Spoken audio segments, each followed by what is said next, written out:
Pois bem, eu não tenho a menor dúvida de que parte das respostas atende pelo nome e sobrenome de Jair Messias Bolsonaro. Um presidente que faz apologia das armas e da violência, até mesmo quando está ao lado de crianças. Um presidente ligado a milícias e agente notória pela brutalidade, como o deputado Daniel Silveira, aquele que rasgou a placa com o nome da Marielle Franco e recebeu o indulto presidencial, o perdão presidencial, quando teve o seu mandato cassado pelo Supremo Tribunal Federal e condenado à cadeia por ameaçar a integridade física dos próprios ministros do Supremo e a própria democracia. Em resumo, esse clima de radicalização violenta, de perseguição a adversários, parte principalmente de Bolsonaro. Mas eu não vou fechar os olhos à verdade, e a verdade é que quem criou esse clima é que Lula e o PT têm dado uma boa dose de contribuição para acirrar os ânimos todos os dias, para jogar o Brasil num clima de medo, violência e incerteza que não se via nesse país desde a ditadura militar.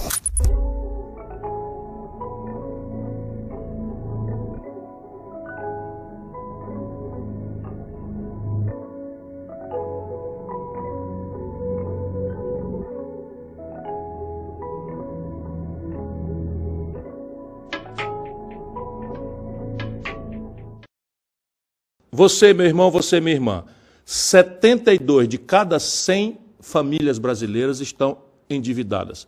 É o maior nível de endividamento da história econômica do Brasil. Você, meu irmão, você, minha irmã, 63.700.000 brasileiros estão humilhados com o nome sujo no SPC. Esta é a grande doença, é a grande tragédia que há mais de 26 anos está no Brasil. Há anos que o Brasil tem os juros mais altos e um dos mais baixos crescimentos do mundo. Os juros altos aumentam a dívida do governo, a dívida das pessoas, diminui o consumo e o emprego. Por que os governos não mudam isso? Porque não têm competência e nem coragem. Porque insistem no erro de que só assim se controla a inflação. Porque obedecem aos bancos que lucram muito com isso. O PDT tem coragem e competência para mudar esse modelo e gerar crescimento sem inflação. Eu fiz o número. O Lula pagou de juro para os banqueiros, durante o período que ele mandou no Brasil, 4 trilhões e 88 bilhões de reais. E para os pobres todos, 332 bilhões de reais no Bolsa Família. E o Bolsonaro, nesse último período agora, com Paulo Guedes, passou de 2 para 10,25 a taxa de juros. Cresceu 8%.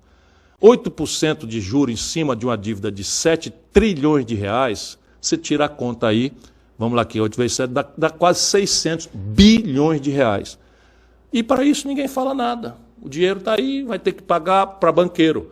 Onde é que corta? Corta da saúde, corta da educação, corta do emprego, corta da moradia, corta da segurança, teto de gasto para os investimentos do público, corta do aposentado. E esta é a chave do que nós precisamos discutir no Brasil. E o único candidato, ou pré-candidato, o único partido que está propondo mudar esse modelo, somos nós do PDT. Presta atenção nisso, irmão. Já que estamos na praia do humor, deixa eu começar com esse aqui do Bolsonaro, que na verdade é uma tragicomédia. Solta aí, diretor. Presidente Bolsonaro, qual o principal feito do seu governo que você considera que foi assim marcante do seu governo? Tem algumas coisas, né? Há pouco tempo você não via as cores verde e amarela por aí. Hoje não é, você vê em qualquer lugar, uma bandeira na janela, uma fazenda, uma vara de bambu, um pano verde, amarelo, azul e branco lá em cima, tá? A volta do patriotismo. Depois a marca do tocante da corrupção, né? Que não existe. Eita, que o caba tá no delírio completo. Ô Bolsonaro, o verde e amarelo, o azul e branco, não é? É uma cor que nos pertence. Você é um corrupto, não vai tomar de nós, o povo brasileiro, isso daí não. Nós sempre amamos a nossa bandeira e você que está sujando de ladoeira. Agora dizer que a segunda marca é não ter corrupção, então anota aí, pessoal, pega aí a rede, se deita, porque eu vou fazer aqui uma rápida listinha. O último, roubalheira no MEC, pastores roubando, indicados pelo Bolsonaro e recebendo propina em barra de ouro. Isso daí todo mundo viu. Propina na vacina, Ministério da Saúde, General Pazuello, picareta, Todo mundo viu, roubando na educação, roubando na saúde. Agora vamos àqueles que a grande mídia não bota. Vendeu a BR Distribuidora pelo preço de varejo das ações, entregando o controle das ações que vale até 1000%. Entrega da carteira de créditos de 3 bilhões e 700 milhões de reais do Banco do Brasil para o BTG por menos de 350 milhões de reais. 3 bilhões vendidos por 350 milhões de reais. Venda dos gasodutos e oleodutos da Petrobras por um valor equivalente a 3, 4 anos de aluguel. A ladroeira do teu governo, Bolsonaro, não tem limite. Mas eu não vou falar também da rachadinha, do dinheiro do Queiroz na conta da tua mulher. Aliás, você corrompeu todas as suas esposas. Não vou falar do teu filho, Flávio, que comprou uma mansão de 6 milhões de reais. Disse que era com a venda de um apartamento, a justiça viu que esse apartamento não foi vendido e agora mentiu dizendo que é de receita de honorário de advogado. Tudo ladrão, Bolsonaro. E a corrupção, infelizmente, é a marca de vocês. Ô, Bolsonaro, tu está afiliado ao partido do Valdemar Costa Neto, Bolsonaro. Sabe quem é o Valdemar Costa Neto, povo brasileiro? É o cara a quem o Lula deu DENIT para roubar e foi condenado e preso no Mensalão. É a mesma gente. É a mesma gente. Então, o destaque do governo Bolsonaro para o Bolsonaro é que o nosso povo está usando o verde e amarelo e voltou a ser patriota. Conte-me outra, seu picareta. Quando a gente pensa que já viu todo tipo de equívocos da direita e da esquerda, aí vem um fato que desarma toda a nossa convicção. Foi o que aconteceu essa semana quando eu vi o teólogo Leonardo Boff, considerado um dos intelectuais mais importantes da esquerda católica petista, via público simplesmente defender a internacionalização da Amazônia. Vejam algumas das suas declarações. A Amazônia deve ser internacionalizada e deve ter gestão global. Antes de comentar a proposta estapafúrdia do Leonardo Boff, deixa eu registrar aqui outra coisa que me surpreendeu profundamente. Eu não me lembro de ter visto nenhum intelectual ou político de esquerda, nenhum candidato, a começar do Lula, a quem Boff é totalmente ligado, ter refutado essa declaração. Se é verdade que quem cala consente, esse silêncio é eloquente e muito ameaçador. Sabem por que é estarrecedor pensar dessa maneira? Porque isso é errado, porque isso é mortal, porque isso é criminoso. A solução para a Amazônia não está em ceder nossa soberania a potências que destruíram as suas próprias florestas e devastaram o planeta. Está em tornar real a ideia de desenvolvimento sustentável, como eu repito toda hora, da coisa concreta, o que é desenvolvimento sustentável, em ordenar de forma correta o uso da terra na Amazônia brasileira, vincular o complexo verde ao complexo industrial urbano, oferecer à população amazônida alternativas sustentáveis à destruição da floresta e, com tudo isso, provar que a floresta vale muito mais em pé do que derrubada. O desenvolvimento sustentável da maior área florestal do mundo, com a maior reserva de água doce e a maior biodiversidade do planeta, só pode se realizar através da economia do conhecimento. Do contrário, vai depender apenas de um extrativismo artesanal, sem escala, sem tecnologia, sem base na ciência e, portanto, sem nenhum futuro. O Bolsonaro trata a inflação dos alimentos, que tem produzido o aumento da pobreza e da fome, como se fosse a coisa mais normal do mundo. Olha o que ele disse nesse vídeo. O pessoal está reclamando do preço da carne, com razão, subiu, tá? A nossa andança pelo mundo, tá? O mundo começou a comprar mais da gente. Está faltando, começa a vender mais, tem menos para botar na prateleira. Infelizmente, isso acontece. Mas conversei hoje com a ministra Tereza Cristina. Ela acha que daqui a 3, 4 meses volta à normalidade. Vocês estão entendendo aí? Quer dizer, um presidente que tem a caneta na mão disse que o problema de abastecimento e preços no Brasil não tem nada com isso. Não é nada disso dele. Deixa eu te ensinar um pouco, Bolsonaro. E não é porque eu sou dono da verdade, nem melhor do que ninguém. O Brasil, a vida inteira, antes do Fernando Henrique, o Lula e você destruírem a nossa economia política, o Brasil inteiro tinha uma estrutura de estoques reguladores, de armazenamento, Cobal, Cibrazen, Conab. Sabe o que é essa estrutura? É o seguinte, quando o produtor tem um excesso de produção, o preço avilta e o atravessador causa prejuízo para o produtor. Um governo que tenha competência, um governo que tenha projeto como aquele que eu proponho ao país, nessa hora entra comprando.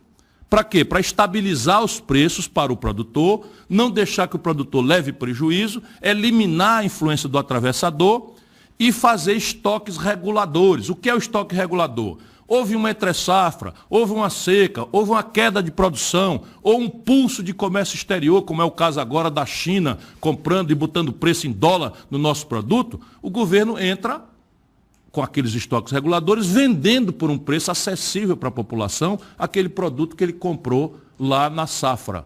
Aprende isso, Bolsonaro. Deixa de ser irresponsável, entrega a presidência da República, sabe? Pede para ir na casinha e sai. Porque dizer que o povo passa fome e que é assim mesmo e tal, isso é mentira tua, incompetente, genocida, irresponsável, não é? Aqui no Ceará, quando eu fui governador, não tinha conversa. Chegou a safra, eu entrava comprando com preço mínimo o feijão, o milho, que são os produtos mais tradicionais aqui, o algodão, distribuía silos, distribuía tal, armazenava, e quando chegava a entre safra, que o preço do feijão subia, a gente vendia a um preço módico para a população fazer. A Argentina, quando desabasteceu, criou um imposto de exportação. É uma ferramenta heróica, não é o que eu defendo, mas em casos de desabastecimento, deixar o povo passar fome, só porque meia dúzia de pessoas que fazem uma opção cruel de vender para o estrangeiro e faturar em dólar, deixando o povo passar fome, ou o governo compra, ou o governo bota um imposto de exportação, que faça, sabe, o limite para que o mercado interno, que é a população nacional brasileira, 210 milhões de brasileiros, 129 milhões, Bolsonaro, estão passando dificuldade para comer, estão comendo menos do que o necessário. 20 milhões de pessoas ouviram os filhos chorando hoje, sabe, com dor no estômago. Você é um nojo, seu Bolsonaro. Eu vou dar um jeito nisso. Bom, enquanto isso, no mundo real, eu não consigo, Gisele. A Gisele fica todo o tempo me policiando. Eu não consigo imaginar uma criança com fome, sabe? O estômago rangendo e um pai humilhado, sem ter o que botar na boca da criança para comer, sem me indignar. Eu acho que sangue de barata fica para outro, não é para mim. Bom, enquanto isso, a população vai para a fila do osso, pede esmola nas ruas. Eu nunca vi tanta gente nas esquinas e população de rua como estou vendo em todo canto do Brasil. E os que ainda têm um dinheirinho brigam para comprar cebola que estava na promoção. Vocês vão ver agora cenas feitas num supermercado em Planaltina, no Distrito Federal, na sede do poder do Brasil, desse bando de alienado, irresponsável, marginais, que traíram a confiança do povo, que fazem aí o apoio ao Bolsonaro. Pessoas disputando a tapa, cebola de péssima qualidade. Estas cenas dão bem uma ideia do desespero da nossa população por comida. E na história, elas normalmente são prévias de futuros saques e crises graves de abastecimento. Roda aí, diretor, para ver se a gente chama a atenção do Brasil pelo que está acontecendo fora da alienação de uma elite absolutamente insensível, sabe, egoísta, que vive de costas voltadas no luxo, enquanto o nosso povo passa isso daí. Passa aí o filme.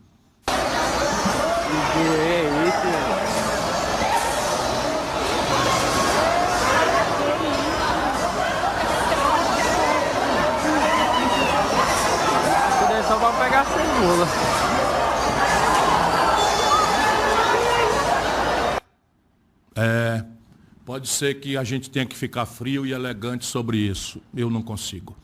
Eu não consigo mesmo. Eu transformo cada testemunho desse aí, sabe, em energia para lutar, não me importa a consequência disso. Bom, como se essa cena aconteceu a 2 quilômetros do Palácio do Bolsonaro, num dos lugares mais ricos do Brasil, que é Brasília. Embora a diferença lá seja extraordinariamente grave, como a nossa Leila do vôlei já denunciou.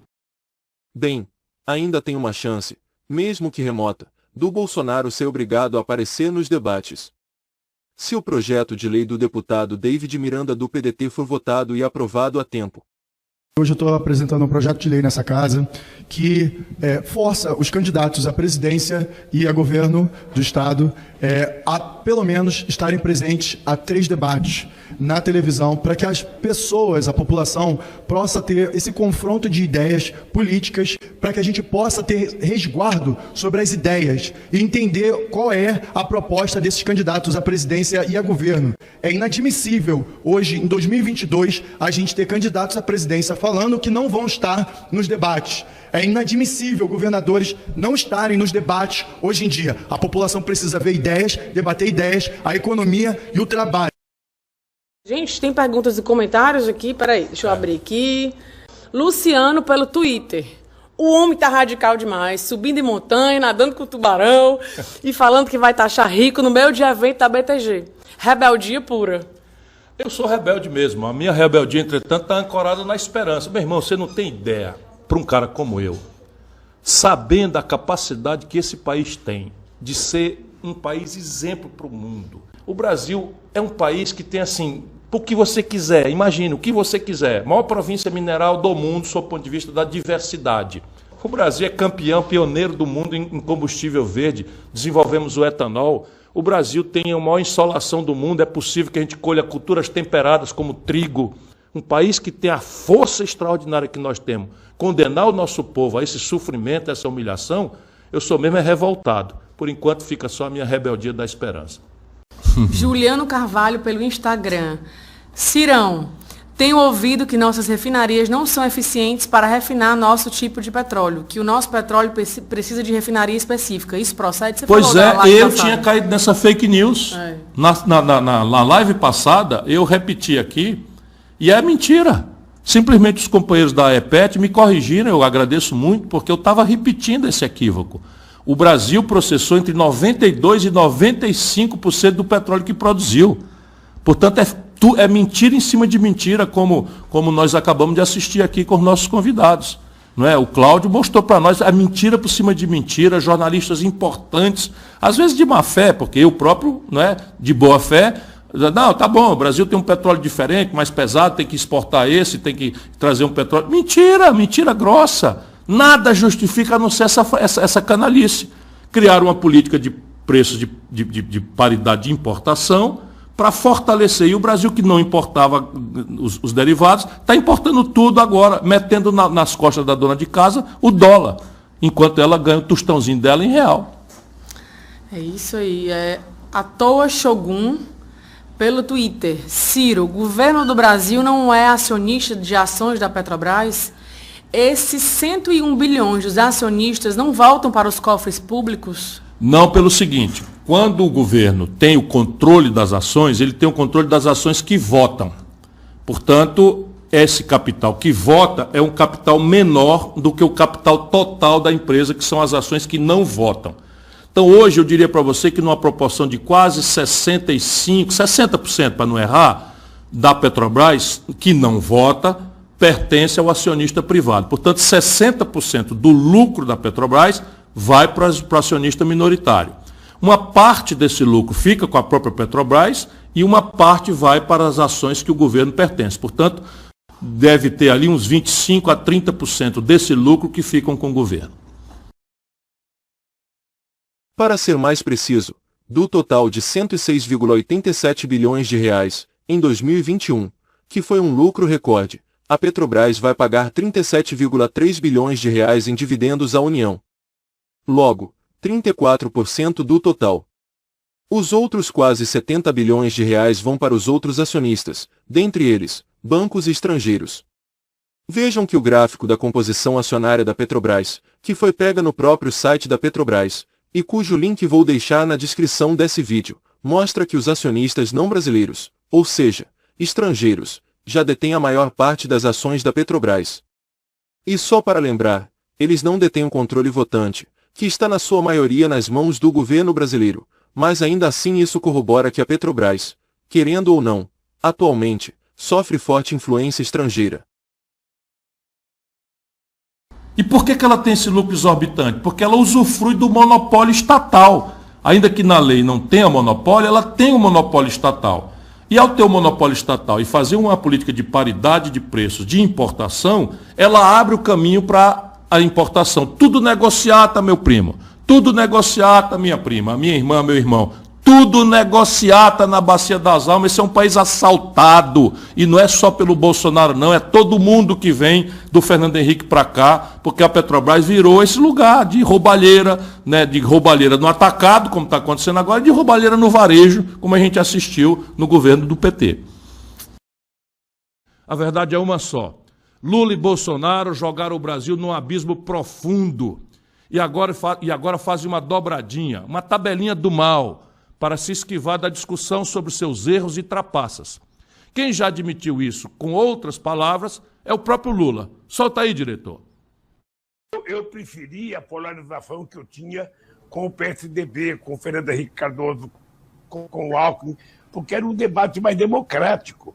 Agora, o fato de ser o Bolsonaro facilita a nossa vida, porque a gente quer acabar com o fascismo nesse país.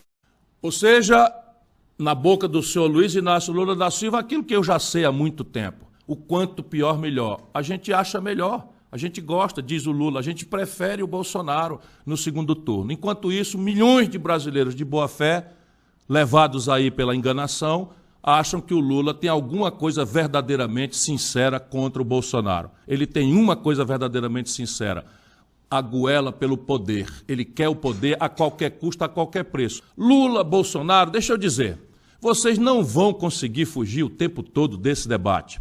Vai chegar a hora em que o povo brasileiro vai acordar e usar a grande arma que o nosso povo tem, que é o voto. Faz a tua revolução. O voto é tua única arma. Põe o teu voto na mão. Olha, obviamente que eu não faço política parado no tempo e no espaço. Eu faço política vivendo o momento que eu estou vivendo. Eu agora estou conversando com muita gente que participou do golpe com a Dilma. Porque se eu não conversar, não faz política.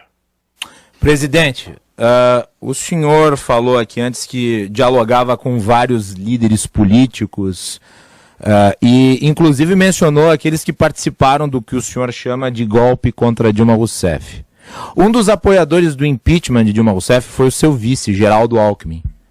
Como é que está a discussão dele em relação àquele momento histórico? Não fale isso, que não é verdade. Geraldo Alckmin era contra o impeachment de Dilma?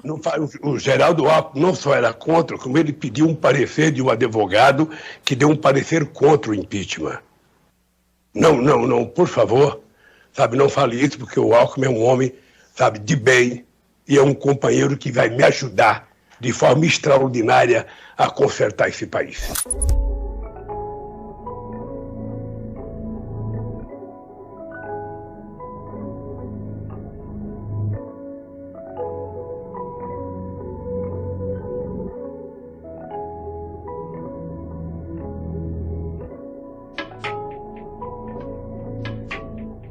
Você imagina eu confrontar àquela altura a entrega do petróleo brasileiro aos estrangeiros? Eu não vou permitir. Tomo de volta, não tem conversa. Não tem conversa. Fica logo aqui bastante claro. Né?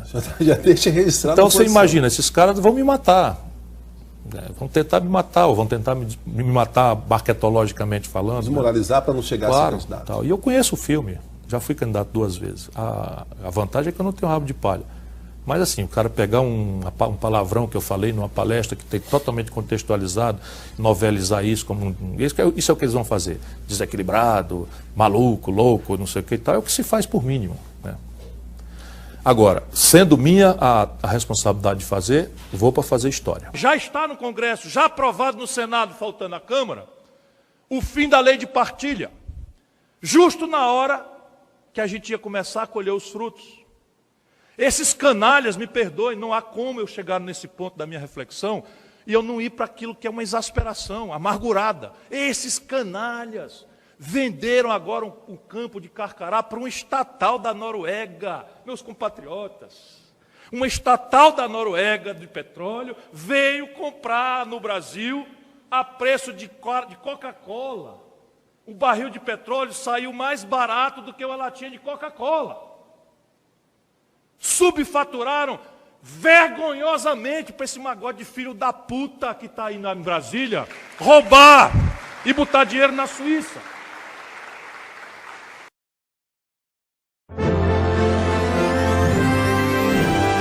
Expliquei no episódio passado a nova política de preços de combustíveis que pretendo implantar na Petrobras caso o povo brasileiro me confie a presidência do país. Mas eu só poderei implantá-la, como também fazer outras mudanças profundas para transformar a Petrobras em uma moderna empresa de energia, se houver um aumento da participação acionária do governo na empresa. Já anunciei com transparência quais serão os meus passos e vou aprofundar agora a discussão. No primeiro dia de governo, repito, convocarei o Conselho de Administração da Petrobras e pedirei a mudança da atual política de preços. Mesmo com a criteriosa política que pretendo implantar, eu sei que poderá haver muitos acionistas que pretendam vender suas ações, seja porque estavam viciados dos lucros exorbitantes que vinham auferindo, seja porque temem a linha independente e nacionalista do meu governo. Anunciarei então o interesse do governo de comprar os papéis destes acionistas insatisfeitos. Esta compra será feita da forma mais criteriosa possível, sempre preservando os interesses coletivos e o equilíbrio da empresa. Além de buscar o melhor preço para o governo, vamos fixar a quantidade de papéis que compraremos. Em parceria com o Congresso, vou criar um modelo especial de financiamento, utilizando como uma espécie de empréstimo ao governo uma fração das nossas reservas internacionais. O governo tomaria emprestado esse dinheiro do fundo das reservas, mas além de se comprometer a repor a quantia em prazo fixado, lastrearia esse empréstimo especial nos recursos que viriam de um imposto sobre a exportação de óleo cru, que pretendo criar. É uma forma de a própria Petrobras se autofinanciar através de um imposto que ela pagaria somente sobre suas exportações e não sobre as vendas do mercado interno. Não iria onerar em nada outros contribuintes. E para não precisar usar muitas reservas, utilizaríamos também na recompra das ações os dividendos que a própria Petrobras recebe de sua participação nos lucros dela mesma. Somente esse ano, por exemplo, ela vai receber 23 bilhões de reais. Usando esse mecanismo de forma séria, transparente e tecnicamente correta, conseguiríamos a fonte de recursos para a compra e daríamos garantias aos brasileiros e ao mercado de que não estaríamos dilapidando nossas reservas, que formam um colchão importante para amenizar possíveis efeitos de crises imprevistas. Com o aumento do controle do governo na empresa, teríamos as condições políticas e empresariais para traçar uma nova política para a Petrobras, mais afinada com os interesses presentes e futuros dos brasileiros. Escolhi esse local porque ele é muito fortemente simbólico de um grave erro cometido no passado recente da Petrobras. Aqui, onde Lula e Dilma lançaram a pedra fundamental, deveria estar funcionando uma refinaria premium, capaz de produzir combustíveis de alta qualidade e de gerar muitos empregos e muitos tributos para o Ceará e para o Brasil. Erros políticos graves, incompetência trágica, muita corrupção, e o que nos resta aqui é o símbolo decepcionante da incapacidade que a Petrobras tem de cumprir os seus destinos, de servir ao povo brasileiro. Olho para esses escombros e renovo o meu compromisso de administrar a Petrobras com toda a seriedade e competência. E também renovo o compromisso de jamais fazer promessas que eu não possa cumprir.